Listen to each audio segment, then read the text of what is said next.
Hi, I'm Terrell with TerrellLoy.com, and I'm really excited today to show you the latest set of templates. I've expanded the arc line. We've had our traditional line of 3 arcs, our 16-inch, our 13-inch, and our 10-inch arc, but there's just been so many times when I needed a smaller arc. So we've added to the set. I now have an 8-inch arc and a 6-inch arc, and then I have my 3 mini arcs, 4-inch, 3-inch, and 2-inch. And these have been lots of fun. We can finally do that real small detailed work on those custom quilts with these little arcs. Let's play around with them a little bit. I made this little sampler so we could really see the effect of changing the size of our arc just with something as simple as cross-hatching. Of course, we do curve cross-hatching all the time, but I wanted to really see the effect of going small. So these are little 1-inch blocks here, and I used the 2-inch curve. So notice it took about 2 lines before the curve really shows up in there. Now, if I had used a larger arc in something so small, you wouldn't have seen a curve at all. This right here was done with the 3, the next size up, so you can see the curve is a little less gradual, but it's still in a 2-inch block. It's fine. Then I went to the 4-inch one here. See how it's a little less curvy? And then here I even jumped to the 6, and of course I did it backwards, sorry about that. But at any rate, you can see, even if you just look down here, as you go across, they get straighter and straighter as you go, because of course the arcs are opening up. So that's why I really wanted these small arcs, because when I'm doing this real little work, I really wanted to see the curve. I didn't want to lose the curve by using a larger arc, a 10-inch arc. So that's where it all started. Over here, I have what I'm calling a little crescent. Very simple design we can do. We certainly can do all the traditional things with the arcs that we do with the big ones. You could scallop, you could do all the things we've always done. But let's play around and do a quick little sashing, and I'll just show you how I did this. I have a center line in this space. I'll use the smallest one, the 2. And by the way, I had to put these little extra plastic on the edges so we could hold it. When just having an arc that small, we couldn't hold on to it. So we went ahead and threw down some more edge lines, so you could even use the sides of these. And like our other arcs, the previous arcs, both of these curves are the same. Both of these, after you take into consideration your hopping foot, will result in a 2-inch arc, okay? So you can work on either side, and each of these edge lines are a true 2-inch diameter. All right, so I just want to do a quick secure here. This little design, it works best if I start with a half circle. Otherwise I end up, or a little mini arc, I end up with a big hole in the middle of this. So I'm going to start with these edge lines, this first edge line, just tapping the sides. And I'm lining this edge line up with my center chalk line. Okay, so it'll make sense here in a minute what I'm doing. Okay, so there's that first one. Now I'm going to go ahead and push it up and do a full one. I just did that so I didn't have a big empty hole at the start. Okay, so basically I did a half circle. But now what I'm going to do, and by the way, if you come all the way down and rest on these side pieces, you will get a full half circle. They were designed that way. Now I'm going to rock the template. I'm going to rock it so this edge of the template just hits right there on the previous thread line. And I'm going to go again. Okay, now I'm going to rock again. Notice each time I rock, the edge line is kind of alternating sides of the center line. I'll just put it right there, okay. And I don't have to go all the way down, or I could. That's your choice. But I'm just filling up a sashing real quickly with a nice little concentric design.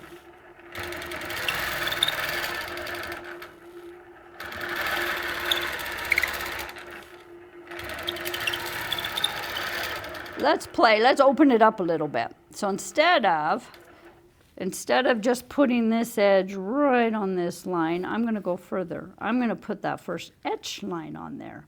Now I could choose. I could choose to put it right there, or maybe I want to put the edge line right there on the line each time. Let's try that. Each time I'm going to put this edge right there. If I put it right on the center, I'd get a little smaller crescent, or I could even put it there and get a crescent. But let's go for a big one by putting the edge of the edge line right on the previous stitch line. See, and I'm going to just rock back and forth. So now I'm going to do it again, right there. I'm going to rock. Rock. So, lots of options. Play around with, you could play around with crescents and get any space you want. Any spacing you want. And that's what I was doing up above. But let me show you another use you can use these for. Again, it's going to be doing crescents, but this time I'm going to do them as a very tight filler. Same concept. I put a melon in this block right here because I needed a shape for us to fill. I wanted something, I didn't want a square, I wanted a little bit of interest to it, something different than straight lines. So I just grabbed a melon template. So let's try this. Okay, I'm going to do a quick secure here. I'm not seeing my stitch line very well, but that's all right. I'm going to back away from the corner and get out of that corner by about 1/4 inch.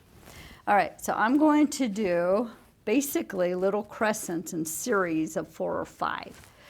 And I'm going to kind of angle this at a 45 this way. And other times then I'm going to come back this way. See, if I went this way, it wouldn't be as interesting. So I'm going to angle this at about 1/4 inch.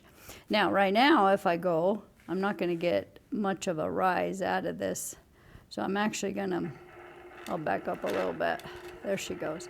I at least need the edge of the template on this stitch line, or I'm not going to get any curve in here whatsoever. Okay, I'm going to come, I'm going to point like we did before.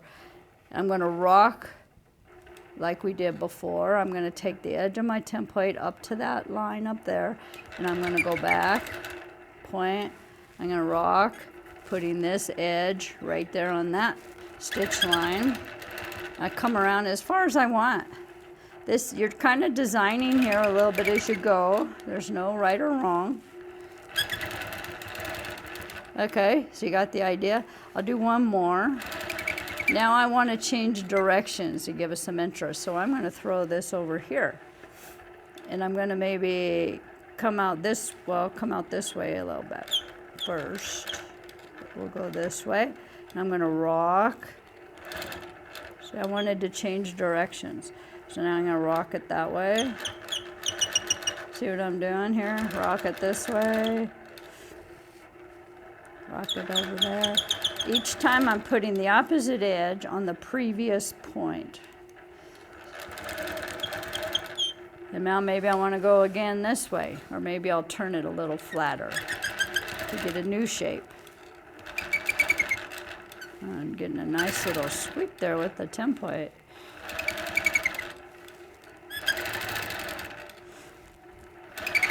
Trying to do this so you can see the options. Now maybe we want to go this way for a while. So let's go up here and we'll come across this way just to turn her a little bit. Whoops, I might have got a little close to that one, but that's all right. So you can see what fun you could have doing this. Let's do one more because I think it'd be more interesting to start the next one from this side. So let's go this way.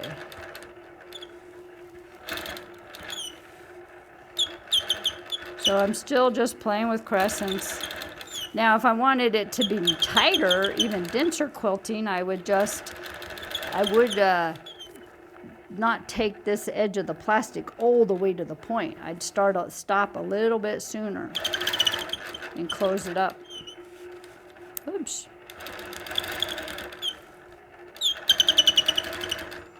Okay, let's change directions for the last little bit. Let's go this way.